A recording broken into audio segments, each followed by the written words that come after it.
지난 주일에 우리가 바울이 다메섹에서 예수님을 만났던 그 순간 이야기를 나눴습니다마는 오늘 다시 한번 오늘은 성경을 보시면서 제가 질문을 하고 여러분이 대답을 하시면서 성경을 쭉 읽어갔으면 좋겠어요. 특별히 오늘 저녁에는 제가 성경을 읽는 방법 그대로 여러분하고 나누려고 하니까 사도행전 9장을 펴주시죠. 사도행전 9장. 하나님께서는 우리 사람을 만나고 부르시는 방법이 사람마다 다 달라요. 그렇죠? 그러니까 나는 누구답지 않다. 왜 저 사람은 나답지 않냐? 그건 말이 안 되는 이야기예요. 이 땅의 인구가 만약 70억이라면 하나님이 사람을 만나는 방법도 70억 가지가 넘거든요. 그러니까 우리는 이 바울을 보면서 그 공통점, 하나님이 어떻게 사람을 부르시는가 공통점을 찾아 읽는 거지 그 방법이 원칙이라는 법은 없다고 하는 사실이에요. 그러니까 우리가 9장을 보시면서 한번 읽어가 보시면 좋겠는데요.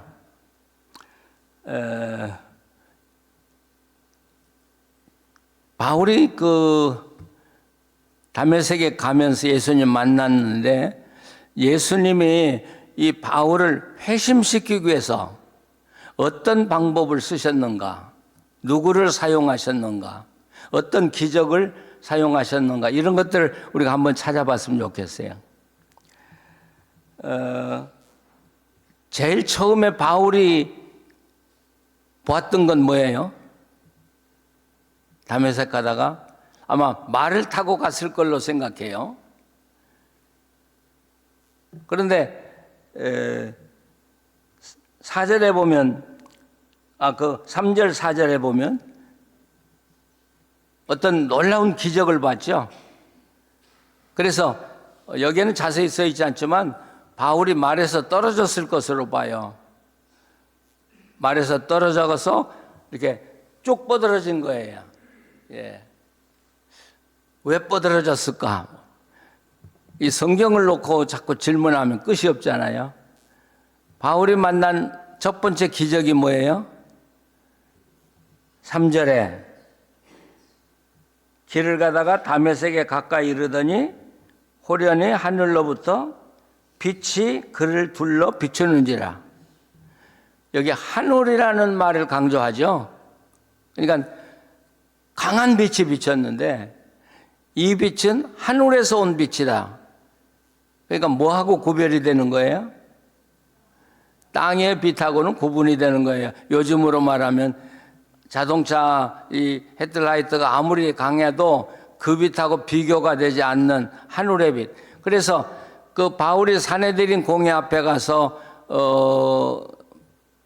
그 연설을 할 때 22장 사도행전 22장 6절일 거예요. 큰 빛이라고 그래요. 이것을 큰 빛. 그러면 바울이 본 빛은 어떤 빛일까요? 세상의 빛은 아니니까 하늘의 빛이니까 이렇게 볼 때 바울은 태초에 하나님이 천지를 창조하실 때 그 빛. 이건 그러니까 그 빛을 보는 순간 이분은 하나님이야 이렇게 느꼈을 거라는 거예요. 그러면 우리가 물어야죠. 이 바울이 그 빛을 보면서 이거 하나님의 빛이다 하고 그렇게 즉각적으로 깨달았다는 증거가 뭐냐? 우리가 추측입니까? 아니면 근거가 있어야 될 거 아니겠어요? 그렇죠? 예. 그것은 여기 성경에 기록되지 않았지만 아까도 제가 말에서 떨어져 쭉 뻗어 엎드렸을 거라고 봐요. 모세가 시내산에서 하나님 만나서 모세야 모세 했을 때 모세가 어떻게 행동했을 것 같아요? 그냥 서서 하나님의 빛이다 뭐 이렇게 이야기했을 것 같아요? 뻗어졌을 거라고요. 이건 유대인들이 생각하는, 적어도 사람이 하나님을 만났을 때 하는 자세는 다 뻗어지는 거예요. 쭉 뻗고 나는 죽었습니다. 그 굉장한 거룩한 하나님 앞에 우리가 어떻게 서 있을 수 있겠어요? 그래서 나를 하나님께 드리는 그런 자세가 쭉 뻗어져요. 그러니까 이 바울이 말에서 떨어지고 쭉 뻗어져서 있는 그것으로 보아서 바울은 이건 하나님이다, 하나님의 빛이라고 하는 걸 느꼈을 거라는 것이죠. 자, 그런데 이 하늘의 빛을 보았을 때 바울은 뭘 생각을 했을까요? 사도행전 앞에 빛을 본 사건이 또 하나 있잖아요. 없나요? 스데반 사건 기억하시죠? 스데반 사건. 거기에 스데반이 지금 돌 맞기 직전에 스데반이 하늘의 문이 열려졌다. 그리고 하늘의 광채가 그를 비추고 예수님이 하나님 우편에 서신 걸 봤다고 할 때 그 옆에 누가 있었냐? 바울이 있었거든요. 바울이. 근데 그때만 해도 이 바울이라는 사람이, 사울이라는 청년은 스데반을 멸시한 거야. 이놈 거짓말해. 네가 무슨 하늘을 봐. 하나님 보면 다 죽는데. 이 위대한 유대 랍비 이 사울은 그렇게 생각했어요. 이거 사기꾼이야, 이놈. 죽였단 말이죠. 근데 그 빛이, 똑같은 빛이 자기에게 왔을 때 무슨 생각을 했을까요?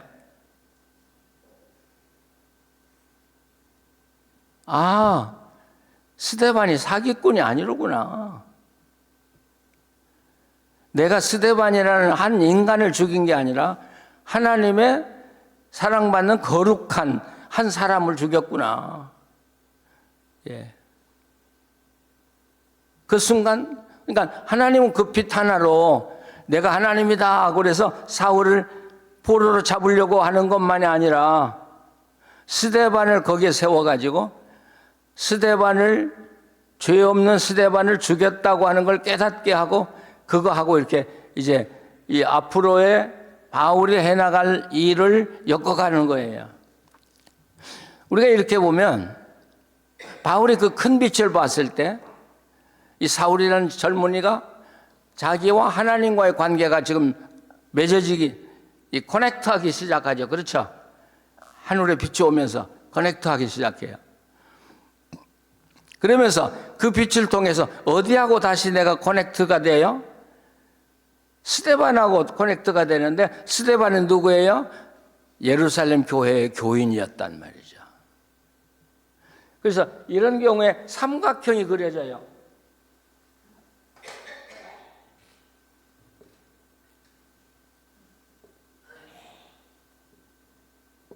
여기 하나님, 나, 그리고 스데반,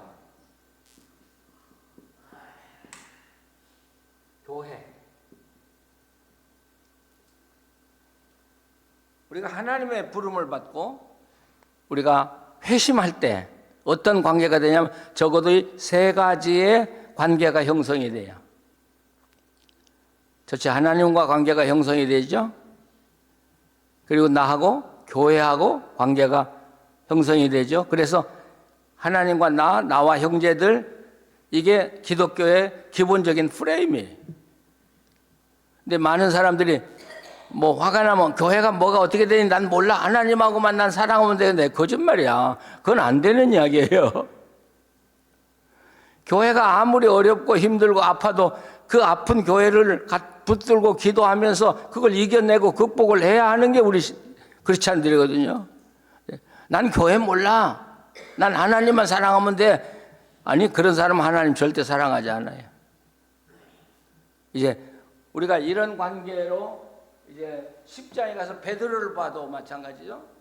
베드로 하나님을 있을 때 하나님과 베드로와 하나님과의 관계가 되면 뭐하고 반드시 연결이 돼요? 교회하고 반드시 연결이. 이 삼각형의 이 프레임이 저한테도 맞고 여러분에게도 맞고 항상 이 프레임 속에서 우리 신앙은 움직여가고 있는 것이죠. 그래서 요한 1서에 믿음을 뭐라고 설명해요? 사귐이라고는 말. 요한 1서 1장을 한번 펴보세요.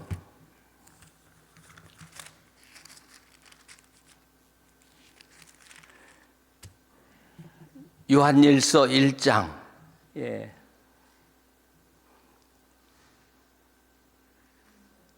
자, 1절부터 보시면 태초부터 있는 생명의 말씀에 관하여는 우리가 들은 바요, 눈으로 본 바요, 자세히 보고 우리의 손으로 만진 바라, 이 생명이 나타나신 바 된지라.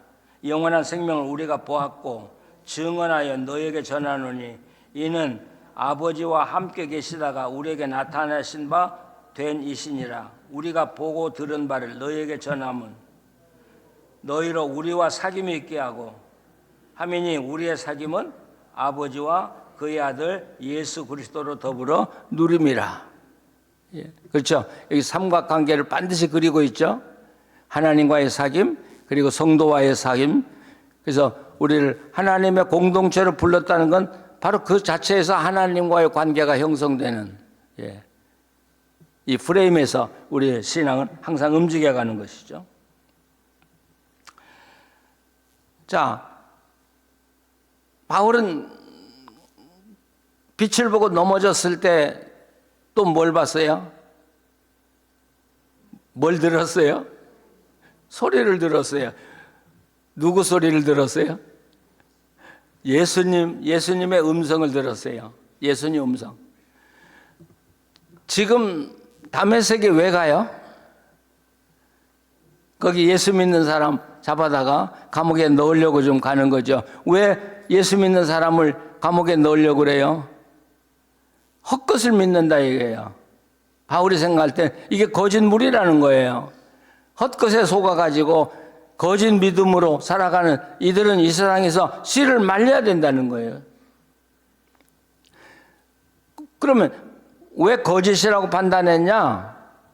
예수님이 십자가에 달려 죽었잖아요. 일단 죽었잖아요.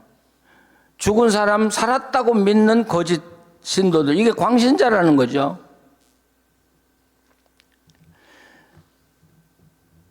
특별히 왜 바울이 교회를 그렇게 핍박하고 예수 믿는 사람을 죽이려고 했냐?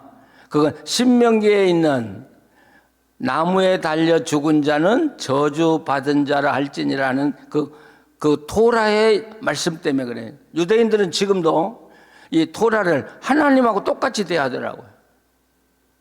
예. 그분들은 토라라고 하면 벌벌 떨어요.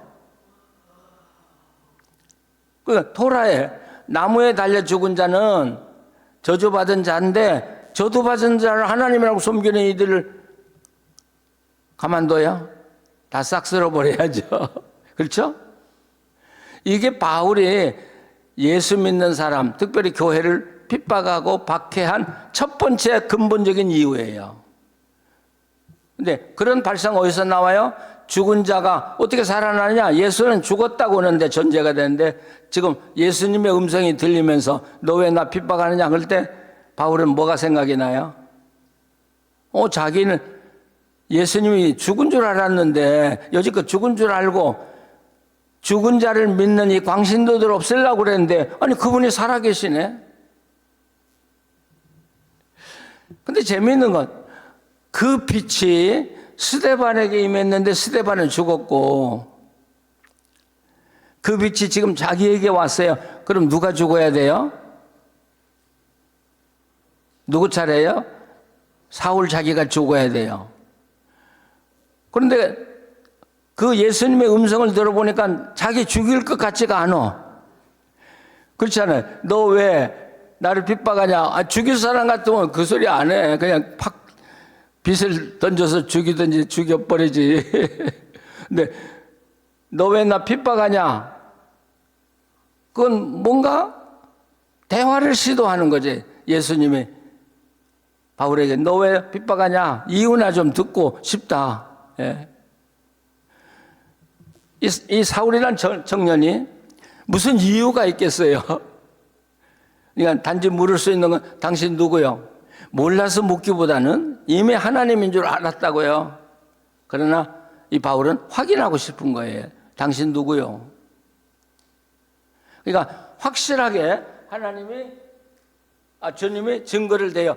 네가 핍박하는 예수다. 핍박하는 예수다. 지금 누구하고 계속 연결이 돼 가냐면 스데반하고 계속 연결이 돼 가요.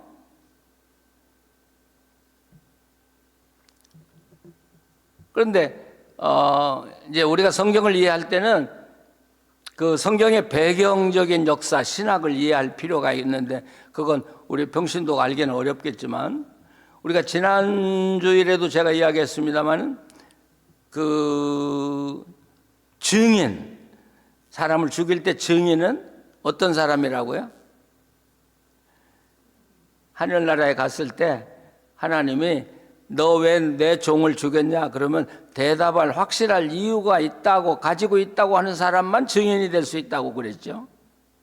그러니까 이 사울은 자신 만만하게 스데반 죽인 거예요. 하나님 왜 내 종 스데반을 죽였냐? 그러면 내가 답변하겠습니다 하고 장담하는 사람이에요, 이 바울은. 근데 예수님이 지금 딱 만나서 묻는 거예요. 직접적으로 너 왜 내가 사랑하는 종 스데반을 죽였냐? 자, 증인신문이 지금 되는 거예요. 그러면 이 바울이라는 친구는 하나님 앞에서 당당하게 이야기하겠다고 한 사람이죠. 근데 대답했어요, 못했어요? 예? 너 왜 나를 핍박하냐? 왜 내 교회를 핍박하냐? 왜 스데반을 죽였냐? 하는데 바울이 대답해요, 못해요? 한마디 못하잖아요. 한마디도 못하잖아요. 그러니까 우리가 이 땅에서 뭐 하나님께 맹세하고, 아니 하나님 앞에 자기가 서봐야지 정말 그 맹세가 통할 수 있는지. 아마 우리 모두가 하나님 앞에 서면 유구무원일 거야. 아무 말을 못할 거예요. 땅에 납작 엎드릴 수밖에 없는, 우리는 아무런 자격이 없습니다. 구원받을 자격이 없고 하나님을 아버지라고 부를 자격도 없습니다 하고 고백할 수밖에 없을 거예요. 근데 제가 전에도 이야기했지만 왜 스데반은 죽였고 바울은 살렸냐는 거죠. 그렇잖아요. 생명은 똑같잖아요. 스데반의 생명이나 바울의 생명 똑같잖아요. 근데 왜 스데반을 죽이고 바울은 살려요? 자, 우리가 조금 더 나가보면, 그런데 이 바울이라는 사람을 불러서 종으로 세우는데 사람을 사용해요. 거기 누가 사용되고 있어요? 다메섹에 살고 있는 아나니아라고는 사람을 사용하고 있어요.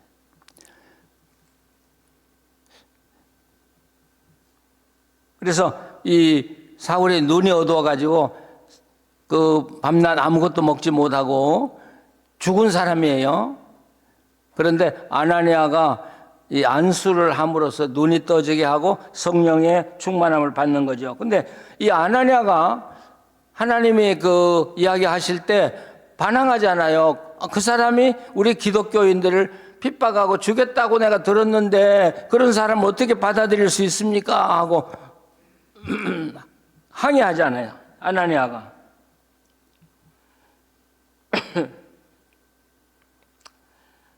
자, 그러니까 거기 15절 보시죠.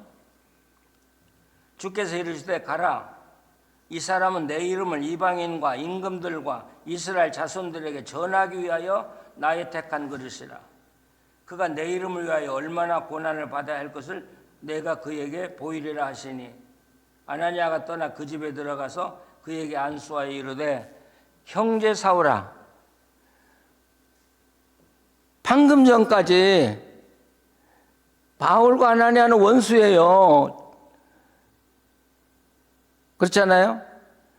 바울이 살면 아나니아가 죽고 아나니아가 살면 바울이 죽어야 돼. 근데 예수님을 만나서 이야기를 듣고 바로 뭐라고 불러요?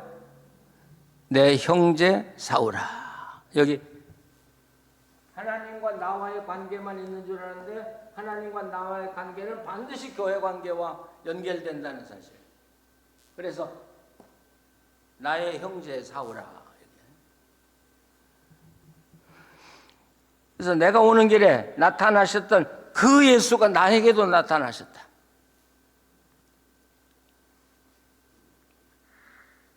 그리고 너로 다시 보게 하시고 성령으로 충만케 하신다고 하니까 사울의 눈에서 비늘 같은 것이 벗겨지고 다시 보게 되고 세례를 받고 음식을 먹고 강건해졌다.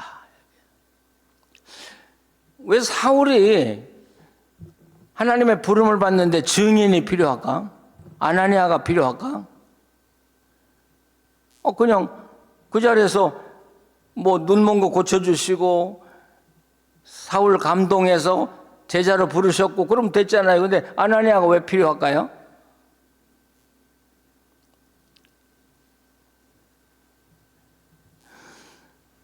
하나님은 증인을 굉장히 중요하게 여겨요. 성경은 증인을 굉장히 중요하게 여겨요. 율법에서 증인은 몇 사람 이상이어야 돼요? 2사람 이상이어야 돼요. 그러니까 하나님은 사울만을 단독적으로 절대 부르지 않으셔요. 나중에 이 사울의 문제가 생겼을 때 증인이 될 사람을 반드시 세워서 항상 증인과 함께 가도록 만드시죠. 그래서 앞으로 이 사울이 전도하고 어려움 당하고 할 때 어려울 때마다 증인을 쓸 수 있는 아나니아를 반드시 준비시키고 아나니아를 통해서 하나님이 다 하실 수 있어요. 그러나 사람을 통해서 그 일을 하신다는 사실이죠. 그런데 여기에 19절을 보시면 음식을 먹음에 강건하여지니라 이게 나와요. 음식을 먹음에. 여기서 이 음식이라고 하는 게 그냥 한 3일 동안 아무것도 못 먹었으니까 하나님이 음식을 주어서 먹게 한 것이냐. 나중에 베드로 이야기에 또 나와요. 세례받고 이제 우리가 형제가 됐는데 당신 여기 머물면서 음식 같이 먹고 가야지 그렇게 권하는데 이 음식은 그냥 우리가 먹는 음식이 아니라 사울을 예루살렘 교회로 받아들이는 의식이라고도 볼 수 있는 거예요. 너는 이제 우리하고 남이 아니야. 너는 이제부터 우리 형제자매야. 그래서 초대교회가 이 음식을 굉장히 중요하게 여겼던 것은 바로 먹는 것에 중심이 있는 게 아니라 우리는 같은 피를 나눈 그리스도의 살과 피를 나눈 형제자매라고 하는 바로 그 표시로 함께 음식을 먹었던 거예요. 베드로 이야기하면서 우리가 다시 이야기를 하도록 하시죠.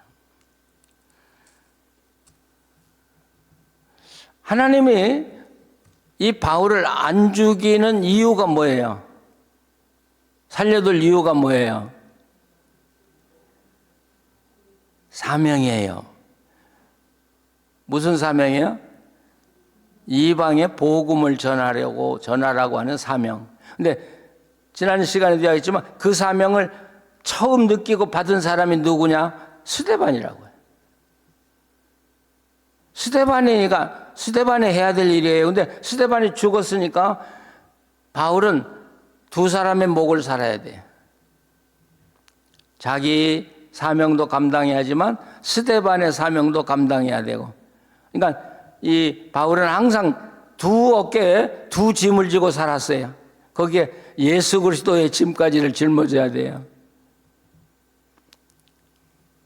근데 하나님은 우리의 실수를 굉장히 기술적으로 사용하셔. 우리 잘못을 굉장히 기술적으로 사용하셔요. 여러분 느끼셔요?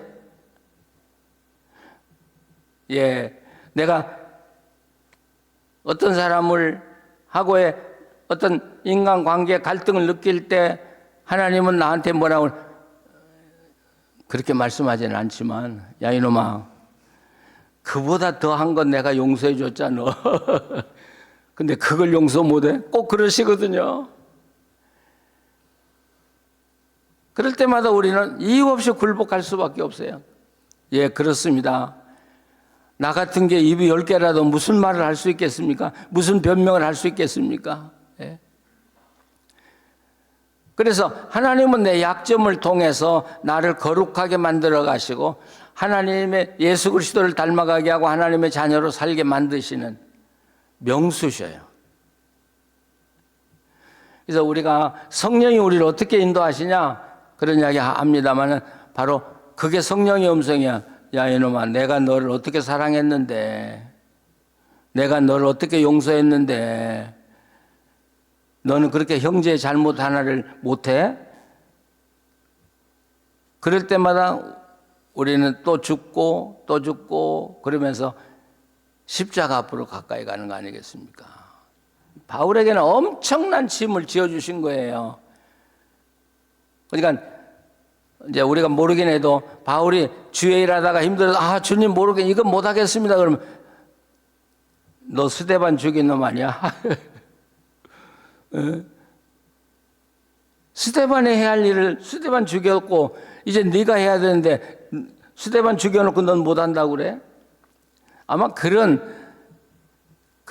직접적인 관계는 없었지만 이 바울이 살아가면서 그런 순간을 굉장히 느꼈을 것 같아요. 그래서 또 이길 수 있고 또 이길 수 있고 그러면서 우리는 점점 거룩해지고 예수를 닮아가는 거예요.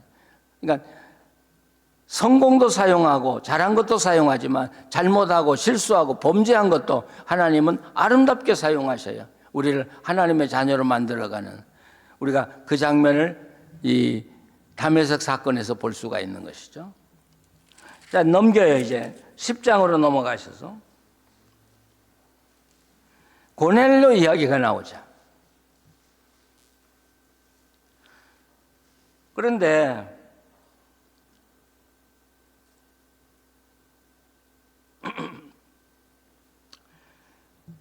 베드로가 지금 어디에 가 있어요? 10장에 보시면 거기 10장 6절을 한번 같이 읽어보시죠. 그는 무두장이 시몬의 집에 유숙하니 그 집은 해변에 있다 하더라. 예, 무두장이가 딱 나오면 그 집은 물가에 있어 하고 다 알아요. 여기 해변에 있다고 말 안 해도 다 아는 사실이야. 무두쟁이라는 말 한마디가. 무두쟁이가 뭐예요? 우리가 안 사용하는 용어가 무두쟁이가 나왔거든. 가죽 다루는 사람이에요. 가죽 다루는 사람. 그럼 가죽에는 뭐가 묻어 있어요? 피가 묻어 있어요. 그러면 피를 만지는 사람은 거룩해요? 거룩하지 않아요. 불결해요. 불결해. 피를 다루는 사람은 하나님의 자녀가 될 수가 없어요.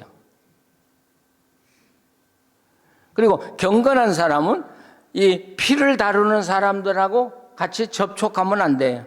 왜? 접촉하는 순간 내가 불결한 사람이 되니까. 근데 왜 베드로는 그 집에 갔어요? 그냥 들리는 것도 아니고 그 집에서 먹고 자고 했네요. 왜 무두장의 집에 갔을까? 이 무두장의 집에 베드로가 갔다고 하는 한마디로 많은 이야기를 하고 있는 거예요. 그러니까 이 무두장에는 사람들 속에 집을 짓고 살 수가 없어요. 그렇죠? 불결한 사람이니까. 그러니까 옛날 우리 이조 시대의 백정이라고 하면 될 것 같아요. 백정. 제 어렸을 때도 백정을 얼마나 무시했어요. 애기들도 저거 백정이다 그러고 어른을 막 무시하고 했던 기억이 나거든요. 그러니까 이 무두장이는 마을과 떨어져서 한적하게 홀로 살아갈 수밖에 없어요. 격리돼서. 그리고 이 가죽의 피를 다루는 사람들이기 때문에 무두장이는 어디에 살아야 돼요? 반드시 물 옆에 살아야 돼요. 그러니까 해변가에 살았어요. 이 무두장이라는 말 한마디 속에 이런 배경이 들어있잖아요. 근데 왜 베드로가 무두쟁이 집에 가? 왜 갔을까요? 뭘 추측할 수 있어요, 우리가요?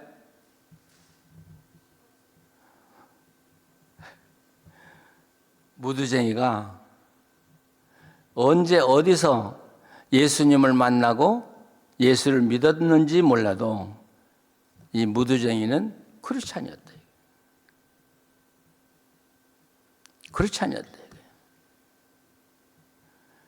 그러니까 아마도 오순절에 예루살렘 갔다가 그 오순절에 예수님 그 성령의 체험을 하고 예수를 혼자 믿어가는 사람 아닌가 이렇게도 생각해요. 그러니까 베드로가 그 집에 들어갈 수 있었던 거죠. 그분은 무두쟁이지만 이미 크리스찬으로 세례받고 예수의 보혈로 깨끗함을 받은 사람이기 때문에 베드로가 그 집에 들어갈 수 있었던 거예요. 그리고 이 무두쟁이는 베드로를 영접해서 극진하게 보호하고 쉬도록 하고 대접할 수밖에 없는 것이죠. 무두쟁이 집. 그런데 지금 우리가 사도행전의 역사를 쭉 보면서 이번에 제가 이 사도행전 강의를 하면서 새롭게 깨달은 게 있어요. 하나님이 사람을 대하는 것과 사탄이 대하는 것의 차이가 뭐냐를 제가 아주 확실하게 느꼈어요. 사탄은 우리를 어떻게 대해요? 사탄은 순간적으로 대해요, 우리를요. 그냥 우리를 유혹해서 범죄하게 하고, 우리를 유혹해서 그 죄를 짓게 하고, 그리스도에게서 끊어지게 하고, 예수님을 못 믿게만 하면 돼요. 내 과거도 소용이 없고 미래에 어떻게 나를 끌고 갈 것인가 사탄은 아무 생각이 없어요. 그래서 사탄은 즉흥적이고요, 감각적이고요, 순간적이고요, 아무 책임이 없어. 하나님은요, 우리 많은 기독교인들이 하나님도 그렇게 생각하는 거예요. 내가 오늘 간절히 기도했더니 하나님 내게 은혜를 주셨고 병을 고쳤고, 아니, 하나님은 그런 하나님이 아니에요. 하나님은 긴 역사의 계획을 가지고 나를 돌보고 인도하시는 하나님이시다라는 것이죠.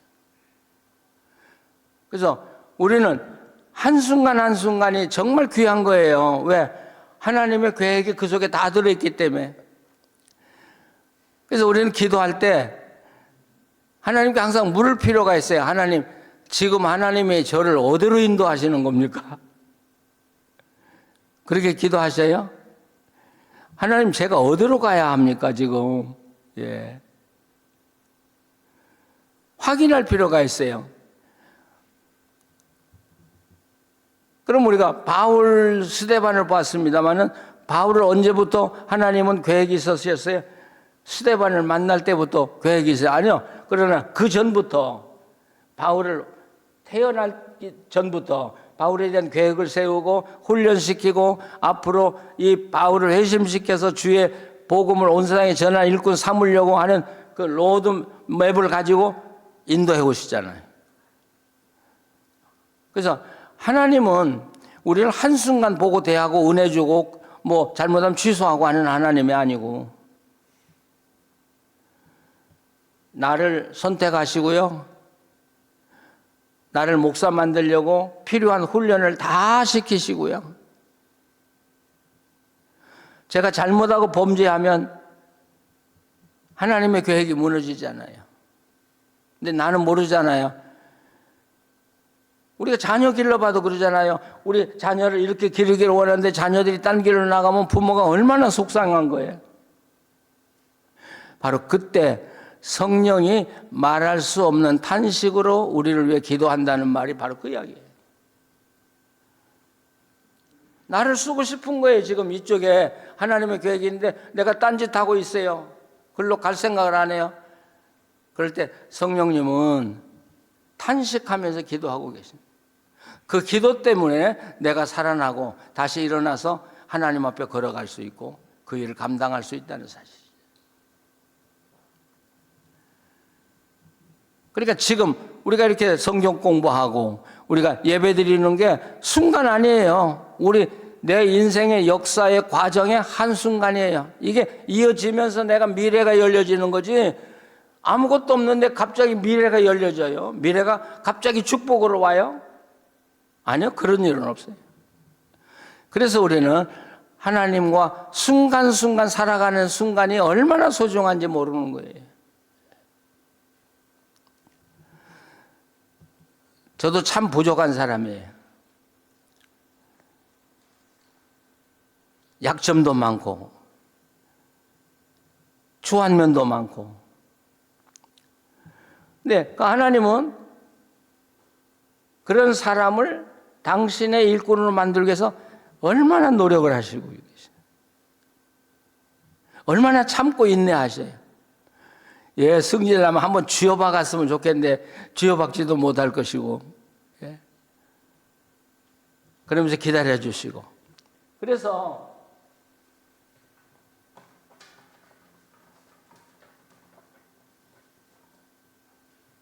우리가 하나님은 이렇게 나를 인도하시기를 원하는데 나는 이 길로 이렇게 도는 거예요.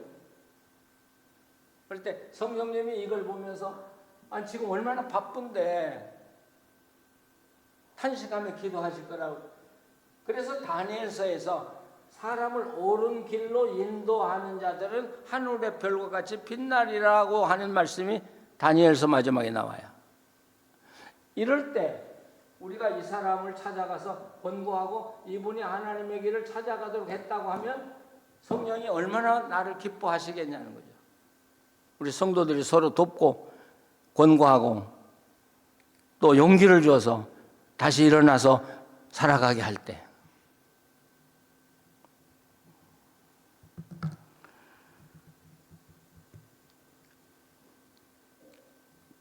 지금 사도행전은 하나님은 지금 바울을 이방 사도로 보내시려고 하는데 목적이 있죠.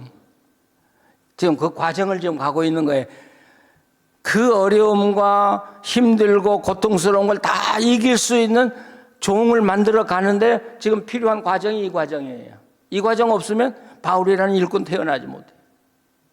스데반의 죽음 사건도 있고 예수님 만난 사건도 있고 예수님 만나서 그 모든 그 성령의 경험을 한 이런 경험도 있고 이런 것들이 다 이어가면서 지금 이방의 사도로서의 준비를 해나가고 있잖아요.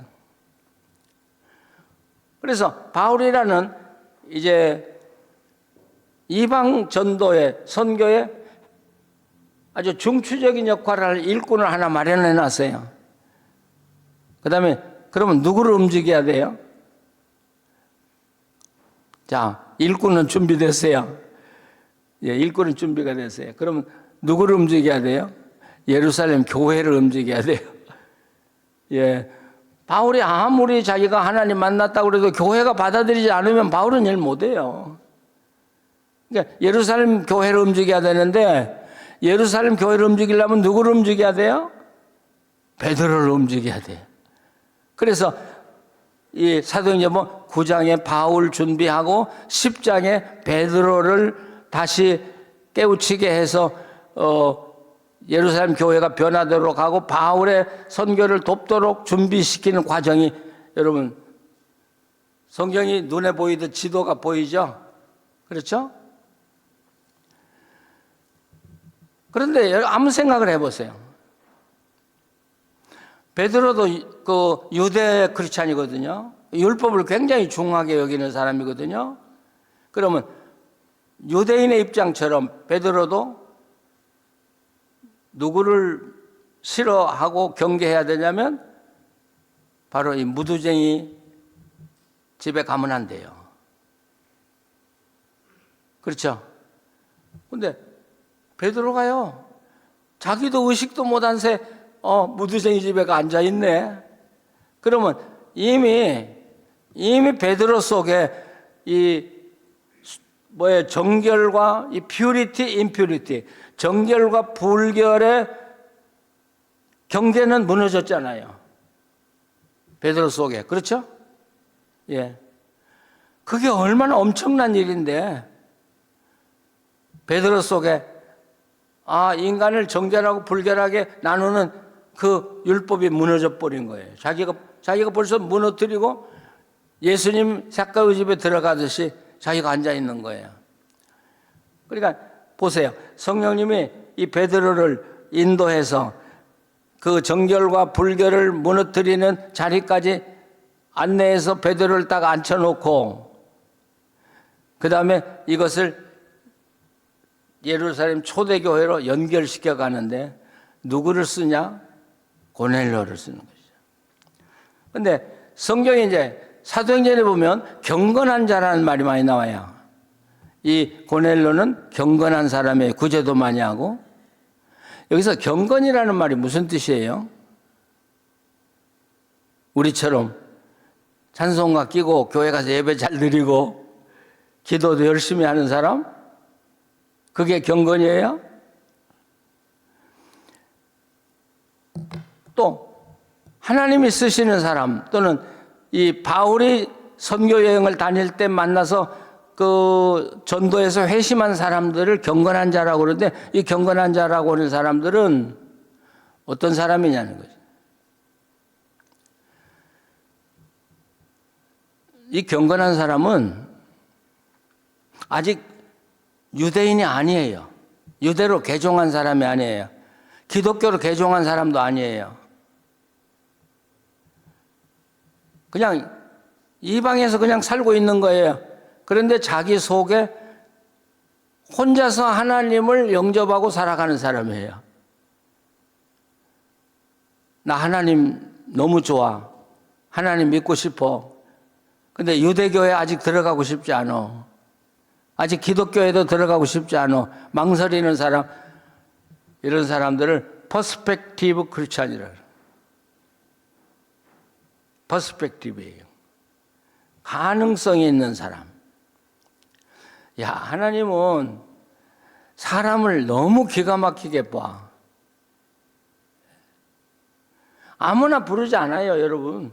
하나님이 우리가 지난주 선택이라는 이야기 했지만 아무나 부르지 않아요. 하나님은 우리의 속성도 다 보시고 우리의 성품도 다 보시고 하나님 얼마나 사랑하는가도 다 보시고 그런 모든 걸 종합해서 이 사람은 내가 이 방면에 이렇게 쓰면 좋겠다. 하나님은 결정을 내리시고 결정을 내리면 그렇게 할 수 있는 준비를 다 갖춰주시고 연단시켜 주시고 그 다음에 이제부터 길을 인도해 나가기 시작하는 것이죠. 그래서 우리가 예수 믿는 것은 다 보편적으로 예수 다 믿을 수 있어요. 그러나 하나님이 눈여겨보는 사람은 누구냐? 중요한 건 하나님이 눈여겨보는 사람이에요. 이 친구 쓸만하네? 이 친구 쓸만하네? 그러니까 이 하나님과 함께 깊은 사귐을 가지고 살아간다는 게 어렵고 힘든 것 같은데 사실 살아보면 그게 절대 어려운 일이 아니고 힘든 일도 아니에요. 왜? 모든 힘든 건 하나님이 다 해주시니까. 도리어 인생이 더 쉬워지거든요. 우린 미리 겁을 내는데.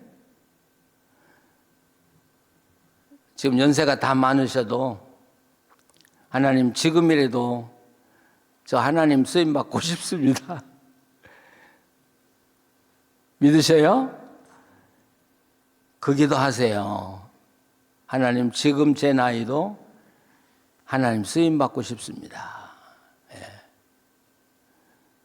주님 위해서 일하고 싶습니다.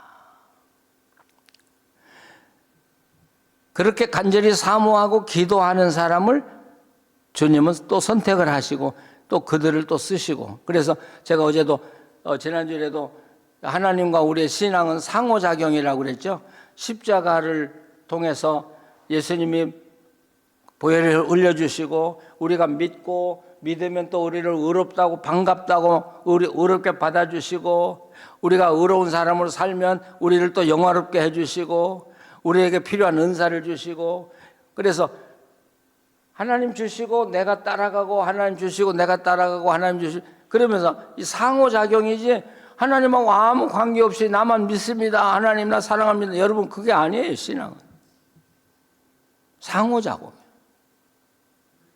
내가 하나님을 갈망하고 주의 일하기를 원하면 하나님은 나에게 필요한 걸 주시고 또 그렇게 살아갈 때 나를 또 올려주시고 또 올려주시고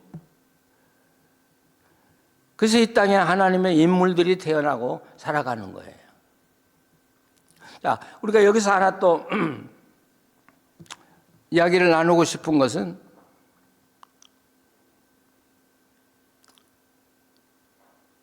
하나님이 사람을 만나는 방법, 아까도 제가 이야기했습니다마는 하나님이 사람을 만나는 방법은 똑같은 건 아무것도 없어요. 그 사람과 그의 처지와 그의 성품과 그의 환경과 이 모든 그의 교육과 그 모든 것을 종합해서 가장 적절한 방법으로 하나님 우리를 만나시고 우리를 선택하시고 우리를 사용하시는 것이죠.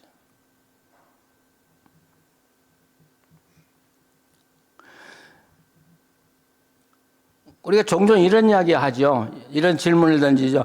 하나님이 내게 말씀하는데 그게 하나님이라고 하는 걸 어떻게 알 수 있냐? 그런 생각 해보셨죠? 내게 말씀을 하셨는데 나를 만나 주셨는데 그게 하나님이라는 걸 어떻게 알 수 있냐? 어떻게 아셔요?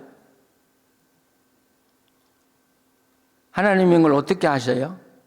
어떻게 아시고 지금까지 하나님하고 함께 사셨어요?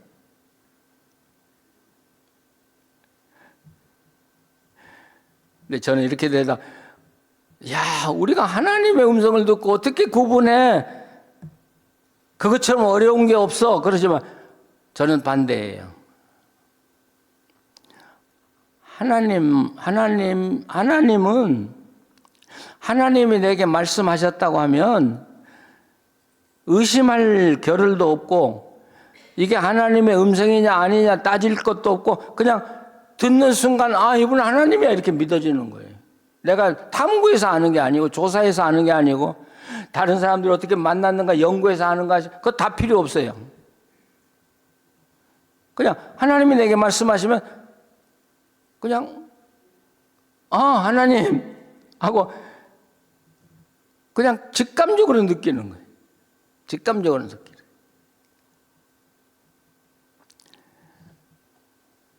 제가 서울에서 목회하다가 이제 빈내리 교회, 지금은 빈내리 교회지만 그때는 달라스 한인 장로교회죠. 달라스 한인 장로교회에서 이제 하여튼 이 교회가 제가 유학을 와가지고 미국에서 이제 미국 생활을 좀 익힌이라고 한 2달을 달라스에 살면서 그 교회를 나가가지고 그 교회가 알게 됐는데 그 교회를 세운 목사님이 돌아가시고 후임자가 와서 한 2년 동안 어려움 당하다 교회가 갈라지고 그러니까 이 교회가 여기 우리 장로님들이나 권사님들 계시니까 예, 다 아시는 이야기지만 저를 어떻게 생각했는지 저만 오라는 거예요. 저만. 그러니까 1년 동안 목사 광고도 안 내고 누구 교섭도 안 하고 누가 소개해도 받지도 않고 저만 오라는 거예요. 근데 그때 이 달라스 교회는 뭐 어른 아이들까지 하면 한 350명. 근데 저는 서울에서 아이들까지 하면 3,000명이 넘는 교회인데 그거 버리고 여기 오라는 거예요. 아니 제가 미쳤어요. 그 교회를 버리고 왜 여기 와요? 근데 1년 동안 근데 꼭 일주일에 한 번씩 전화를 해요. 목사님 언제 오실래요? 그리고 전화 끊어요. 1년을 계속 가는데 나중엔 제 마음에 좋은 교회 오라면 너 안 가겠냐. 작은 교회 없고 힘든 교회 오라는데 그거 못 가겠냐.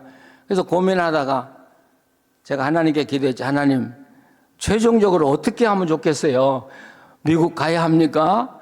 한국에 머물러야 합니까? 그러니까 대뜸 저보고 그러는 거예요.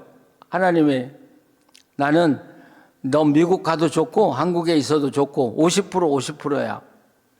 난 또 그렇게 기도 응답은 또 처음 들어봤어요. 그러니까 네가 결정해. 넌 미국 가도 할 일이 있고 한국에서도 할 일이 있어. 그게 하나님의 답변이야. 여러분, 하나님을 만나는 거 두려워하지 마세요. 복잡하고 어렵다고 생각하지 마세요. 아니요. 그냥 음성 듣는 순간에 이번 하나님이야. 마치 나와 오래 살았던 아내와 남편이 이야기하듯이. 믿으세요? 예. 그렇기 때문에 여러분 하나님 만나는 거 어렵다고 생각하지 마시고 모든 걸 하나님께 내놓고 의논하시고요.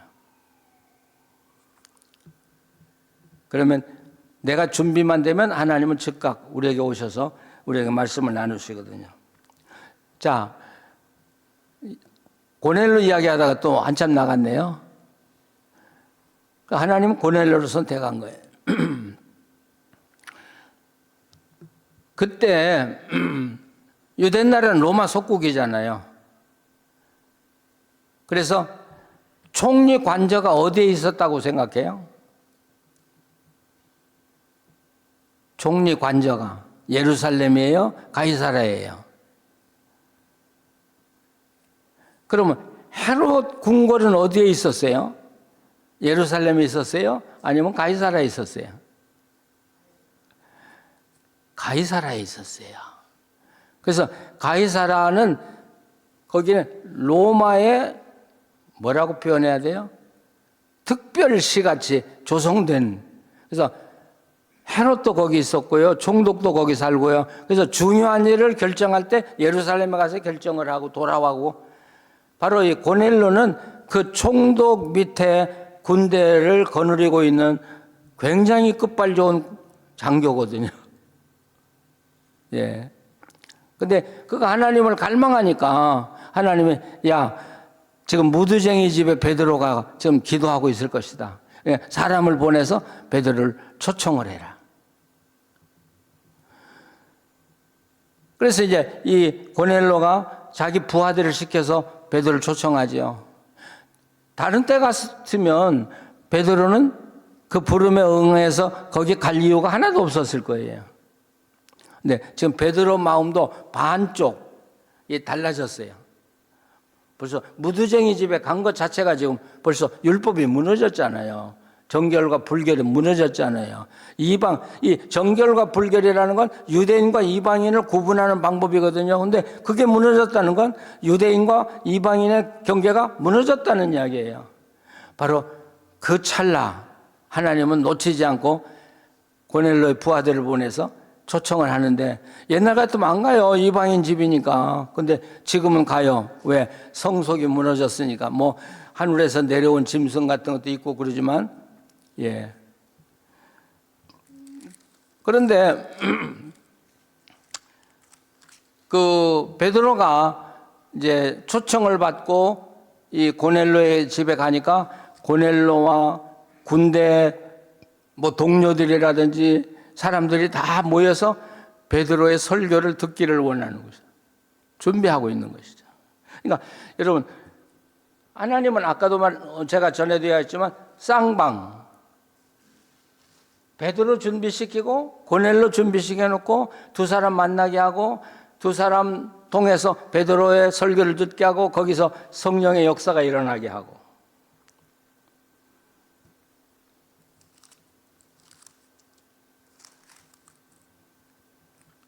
자, 그래서 이제 11장 맨 마지막으로 넘어가 보세요. 11장 44절.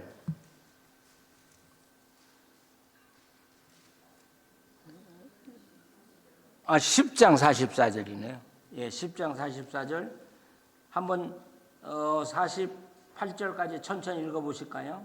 베드로가 이 말할 때 성령이 말씀 듣는 모든 사람에게 내려오시니 베드로와 함께 온 할례 받은 신자들이 이방인에게도 성령 부어 주심으로 말미암아 놀라니 이는 방언을 말하며 하나님 높임을 들음이러라.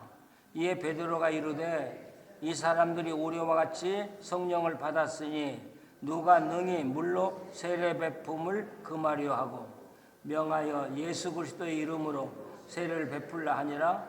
그는 베드로에게 며칠 더 머물기를 청하니라. 예. 고넬료의 집에 가서 설교를 하는데 모든 사람에게 성령이 임했대. 오순절 같이 성령이 임했죠. 그러니까 베드로와 함께 온 할례 받은 자들, 그러니까 베드로만 온 게 아니라 베드로와 함께 지나던 그 할례파 유대인들이 있었던 것 같아요. 그러니까 같이 온 거예요. 그러니까 이 할례 받은 사람들은 소위 말하자면 불결한 사람하고는 상종하지 않는 사람들이에요. 그러니까 베드로가 가니까 할 수 없이 따라는 왔겠지만 아니 이 불결한 놈들하고 왜 우리가 섞여야 되냐 그런 마음을 가지고 지금 왔는데 설교를 듣는 중에 성령이 그들에게 임하는 걸 이렇게 보기 시작한 거죠.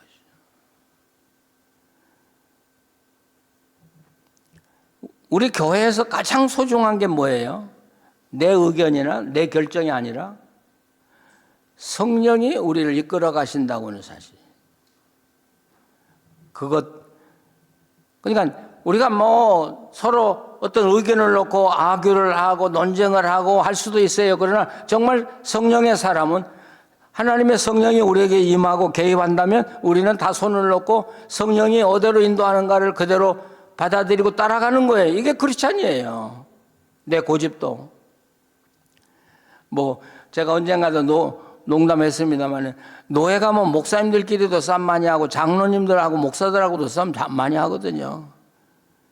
근데 어느 대교회 목사님이 막 부목사들 여럿 거느리고 노예 갔나 봐요. 그래가지고 논쟁이 벌어진 거예요. 그러니까 이 목사님이 그렇잖아요. 자기 교회도 크고 상납금도 많이 내니까 내 말도 좀 들어야 하는데 안 들어주니까 막 화를 내고 막 그랬나 봐죠.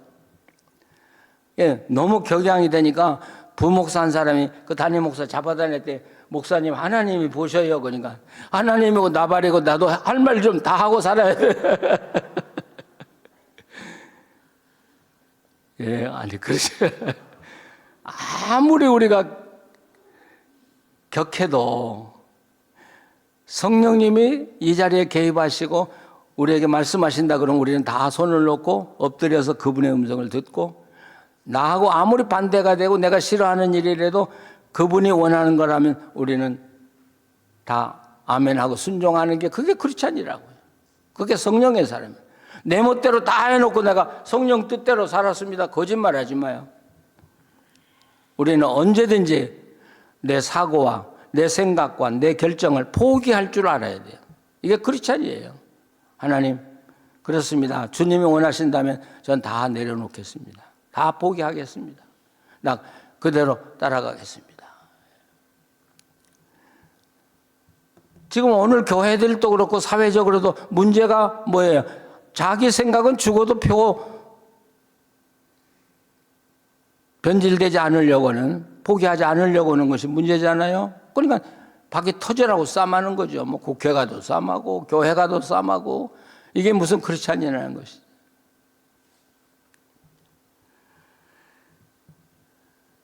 자, 그런데 그럼 고넬료의 집에 가서 세례를 누가 줬어요?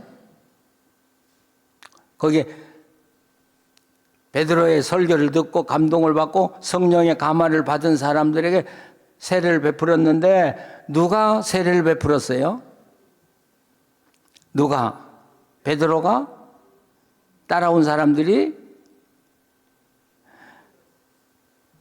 예, 48절 다시 보세요. 명하여 예수 그리스도 이름으로 세례를 베풀라 하니라. 그들이 베드로에게 며칠 더 머물기를 청하니라. 누가 명했어요? 세례를 베풀으라 하고 누가 명했어요? 베드로가 명했어요. 그러니까 여기서 베드로가 세례를 안 줬어요. 아니 왜 베드로가 세례를 안 줘? 베드로가 세례를 줘야죠. 왜 안 줬을까요? 이게 11장으로 넘어가야 돼. 왜 세례를 베드로가 안 줬는지는 한마디만 하고 오늘 그만 넘어가겠습니다. 로마에 가면 베드로 동상이 있고 바울 동상이 있어요. 베드로 손에는 뭐 쥐고 있는 줄 아세요? 열쇠를 쥐고 있어요. 열쇠. 바울은 뭐 가지고 있었을까? 바울 동상이에 사람. 예. 바울은 한 손에는 성경을 들고 왼손에 성경을 들고 한 손에 칼을 들고 있어요. 말씀과 성령을 상징해요.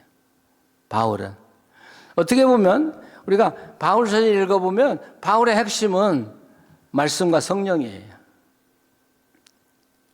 근데 성령은 언제 우리에게 임하냐? 말씀과 함께 우리에게 임하는 거예요. 제가 우리 박목사님도 그렇게 하시겠지만 목회하면서 이제 신방을 다녀보면 어렵고 힘들고 병들고 그런 분들 많이 만나잖아요. 그때 어떤 때는 성경을 읽지 않고 기도할 때가 있어요. 네. 그렇게 기도해서 병이 낫거나 어떤 변화가 일어난 건 전 못 만났어요. 근데 참 이상한 건 아무리 급해도 성경을 읽고요. 성경을 새기고 그리고 그 말씀 위에 기초해서 기도했을 때 성령이 역사함을 많이 느꼈어요. 많이 느꼈어요. 아니, 제가 저 자랑하려고 하는 건 아니에요. 아산병원에 이제 환자가 있어서 가서 기도해 줬는데, 안병동이죠. 옆에 있는 분이, 그 교회를 안 다니는 분인데, 저보고 기도를 해달라는 거예요.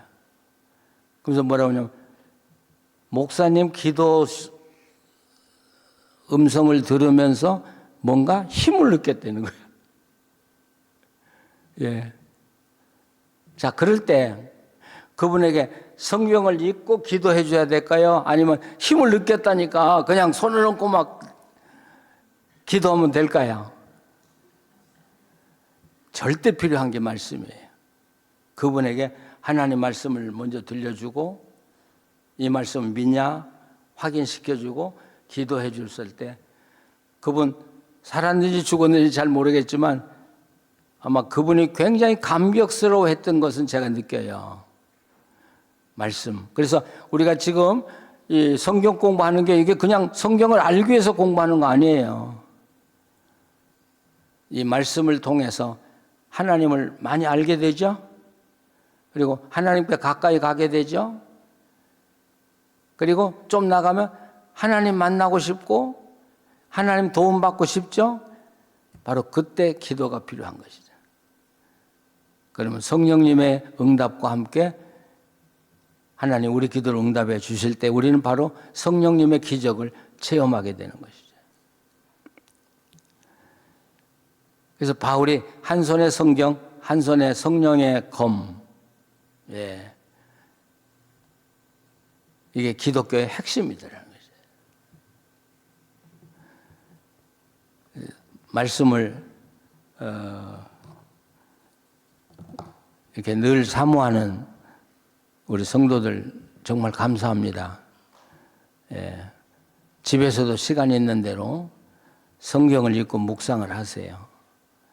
그리고 정말 하나님의 마음을 느껴보시고 그리고 기도하시고 교회에서 모여서 또 배우고 또 기도하고 그런 삶을 계속하신다고 그러면 우리 가정에도 하나님의 역사가 일어날 것이고 특별히 우리 교회 안에 잔잔한, 그래서 저는 그런 이야기예요. 우리는 장로교식 순복음이다. 조용히 하는데 그 속에 성령의 뜨거운 역사가 있거든요. 예. 그게 장로교식이에요. 장로교식이라고 해서 절대 은혜 없는 거 아니에요. 예. 그런 운동이 우리 교회 안에서 우리 가정에서 계속 일어났으면 하고 늘 바라죠. 일어나기를 간절히 바랍니다. 기도하시겠습니다. 하나님, 오늘도 성경을 읽으면서 하나님의 임재를 우리 마음으로 느끼게 해주셔서 감사합니다. 우리가 진심으로 하나님을 사랑합니다. 예수 그리스도를 닮기를 원합니다. 주님과 함께 이 험한 세상을 걸어가고 살고 싶습니다. 우리는 하나님을 찾아갈 수 없습니다. 하나님 우리 한 사람 한 사람을 만나주시고 성령으로 늘 충만케 하시고 하나님의 능력을 경험하면서 살게 해 주시옵소서. 오늘도 하나님의 말씀을 함께 상고한 우리 성도들 한 사람 한 사람 주님이 손을 얹어주시고 육신의 약한 질병을 예수 그리스도의 이름으로 치료해 주시고 강건케 하여 주시옵소서. 그래서 주님 은혜와 사랑과 능력을 감사하면서 자랑하면서 하나님의 복음을 전하면서 살아갈 수 있는 우리의 삶이 되게 하여 주시옵소서. 예수님의 이름으로 기도합니다. 아멘.